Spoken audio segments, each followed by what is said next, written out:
প্রথমে একটু বাটার নিয়ে বাটারের মধ্যে রসুন কুচি দিয়ে ভালো করে ব্রাউন করে নিয়েছে। এখানে 1 টেবিল চামচ পরিমাণ ময়দা দিয়ে ওগুলিকে ভালো করে নেড়েচেড়ে নিয়েছে বাটার আর রসুনের সাথে। নেড়েচেড়ে গোলমরিচের গুঁড়ো দিয়ে দিয়েছে 1 চা চামচ, দিয়ে থাইমস দিয়ে দিয়েছে বা হার্বস দিয়ে ভালো করে নেড়েচেড়ে এখানে চিলি ফ্লেক্স দিয়ে দিয়েছে কিছুটা, দিয়ে ভালো করে নেড়েচেড়ে এরপরে বয়েল করে রাখা দুধ 1 কাপ মানে 1 মগ পরিমাণ দিয়ে দিয়েছে। দিয়ে দেওয়ার পর ভালো করে নেড়েচেড়ে তারপর সিদ্ধ করে বয়েল করে রাখা পাস্তাগুলি ঢেলে দিয়েছে।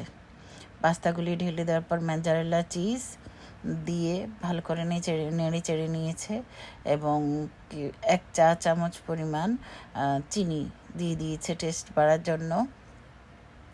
আর সিদ্ধ করার সময় লবণ দিয়েছিল। চিজে লবণাক্ত থাকে, যদি প্রয়োজন হয় কারো লবণ দিতে পারেন। হয়ে গেল পাস্তা।